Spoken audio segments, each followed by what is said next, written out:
Good afternoon, everybody. I am just turning on and sharing my slides. Yes, please.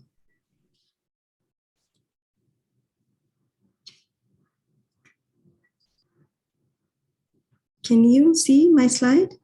Yes.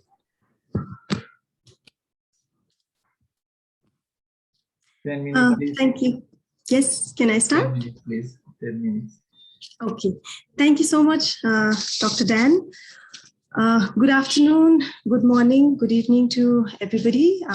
First of all, I'd like to thank the organizers, Grassroots Institute and HUC for providing this opportunity to share our work. I'm Pratigya Silwal, and I'm working as a program officer for a regional program on adaptation and resilience building. At ICMO, that is the International Center for Integrated Mountain Development in Nepal.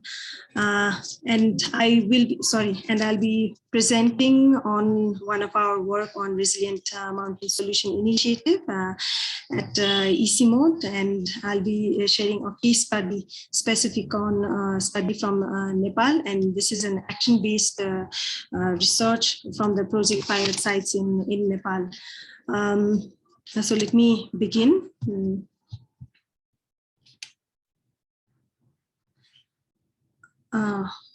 Okay, so poverty, as we all know, poverty is a challenge. And just to begin with a brief background here, we can see that globally 11% of the total population is under the poverty line.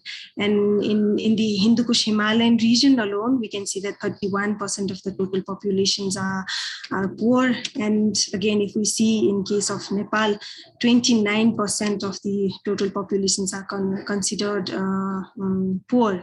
So this leads to some other challenges such as out-migration and gender inequality. One of the study done by ICMOD in Nepal shows that 33% of the households have at least one member who has migrated, and these are mainly men population. So this certainly leaves women with more workload and more responsibilities, and of course labor shortage for agriculture work and also other household work. This has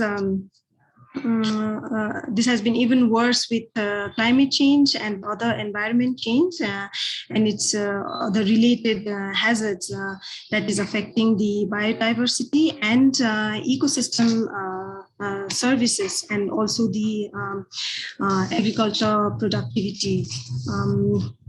In Nepal, when we talk about agriculture is the main occupation in Nepal, and it accounts for 1/3 of the nation's GDP, and also employs 2/3 of the population.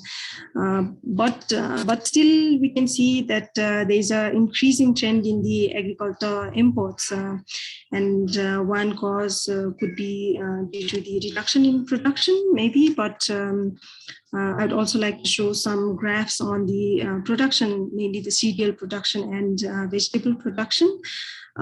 Here we can see that cereal production has a fluctuating chart, but it's basically decreasing.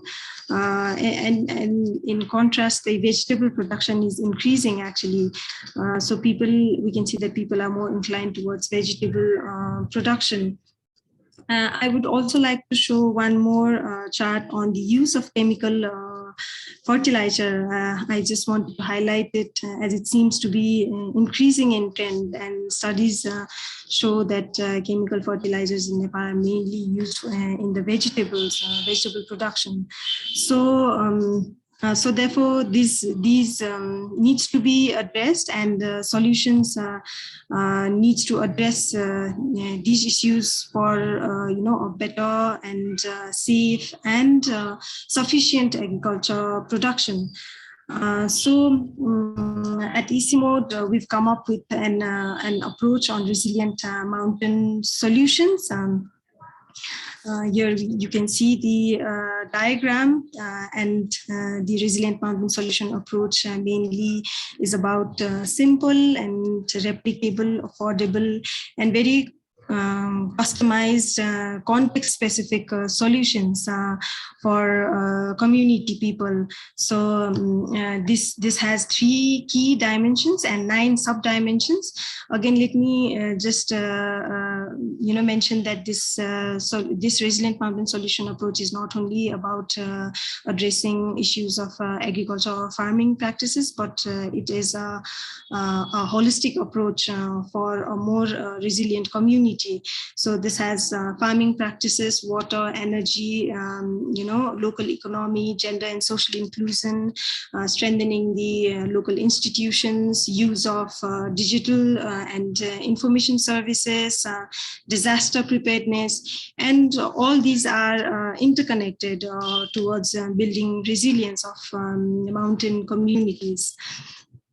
This follows 3 major pathways. The first one is generating evidence through pilot sites and action-based research. Also, the second one is on testing and promoting inclusive solutions. And the third one is through strengthening the capacities of national and local government, and also the communities. We followed a village-centric approach, and there's a key steps to for this, for developing a resilient mountain village pilot sites, the pilot sites that I had been mentioning earlier. So you can already see the the key pilot site key steps in the slide. So we've identified the community needs and solutions through a very consultative process, and a combination of solutions based on science and action-based research, results of the research work, and local knowledge and innovations that has been adapted.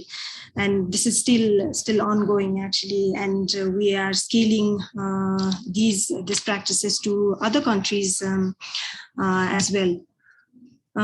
So in terms of Nepal, the pilot sites are in 3 major sites, that is Darelgura, Kavri Palantuk, and Rosua. 2 of the sites are on the mid hills, and one of the sites, that is Rosua, is on the high hill side.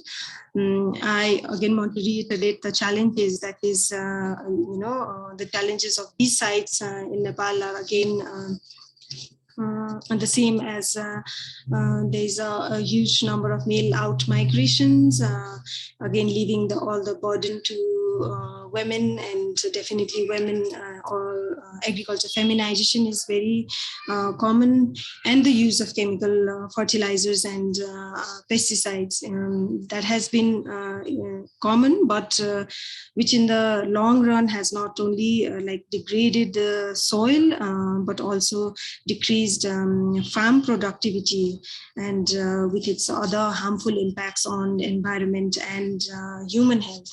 So this has been realized by the community people. Actually, I wanted to share a story from the Kavri Palantuk district, which is actually very near to the capital city of Kathmandu, and a major chunk of the vegetable imports to Kathmandu comes from this region, from Kavri Palantuk. But a few years back, all the vegetable products import from Kavri to Kathmandu had been banned, because they were so much popular for using chemical fertilizers. So that's why the community people has also realized this, the government has also, and we have been supporting to address this situation. So through our pilot sites, we've been testing and promoting some solutions and farming practices that are climate resilient, and also long-term solutions for agriculture sustainability. This was also actually mentioned in one of yesterday's presentation by Professor Gabriela, which was very interesting, and this also contributes to the same aspect on the agriculture sustainability. And of course, all the practices that we promote are women friendly. I'm just going to list out few of the solutions, not mentioning all of these, but just highlight few. The first one is jholmol. It's a Nepali term, which means biofertilizer or biopesticide, but this is a homemade biofertilizer and biopesticides prepared by mixing and fermenting animal urine, farmyard manure, and water, along with some locally available plants and herbs in certain ratios. So there are three kinds of jholmol actually. Some are fertilizer, some pesticides, and some are used as both. So if you want more information on this, I can definitely provide the link in the chat later on. Then also the soil cement tank, which is an innovative and improvised version of the cement tank, which is more climate resilient with a mix of soil and cement. Some other to mention is the leaf color chart, which is very common, very easy to use by the farmers. That indicates and determines the fertilizer need of the crops. Then we have digital services, which is also getting very common with more and more connectivity and smartphones use in the country. So we have like a mobile app with agro advisory services, extension services, and market services, market prices services for the specifically customized for the farmers, and also web-based platform for the government to provide the extension services. It's called Geocracy Farm app, and this is actually customized in local language, and it can be used offline by the farmers on different products like crop products or vegetables, and get information from there. Also input their information, farmers' questions through the app, and receive responses from the stakeholders. So these are just few of the climate resilient practices, but there are lots of other practices like crop rotation, mulching practices, and a lot of others that promotes safe food production. I also wanted to show this slide because this innovative intervention from the farmers, lead farmers, or as a knowledge park they call it, which is the learning center for the farmers and the community people who can come and learn on the site. So a number of solutions that are simple, affordable, and which has already been tested and proven has been demonstrated, and with informations on the plate, and they can easily learn from there. Like I mentioned, the Geocracy app also has a number of guidance to safe cultivation and management practices leading to more organic production. So now they've called it safe food production. The farmers are calling it safe food production, and they intend to move towards organic production. I want to just show the yes. Just one more slide. Local impact. So again, let me reiterate that this is an extensive research, ongoing research work, and these results are just an initial indication. So we have 1,077 households and distributed in 44 farmers group, and a number of positive result has been from the use of jholmol and other such solutions, such farming climate resilient practices. practices. One I want to indicate is 446 labor days has been saved per hectare per season through the use of such solutions. So this is my final slide. Just wanted to conclude with some lessons learned until now. So this is just the initial phase, and more informations are yet to be derived from the research work. So we can definitely say that the sustainability of smallholder farmers can be achieved through women-centric solutions, climate resilient farming practices, safe food productions, and its proper marketing, community and government ownerships to innovative and new ideas and new technologies, and of course government investment in process and scaling these solutions. Thank you so much. That's the end of my presentation. Thank you.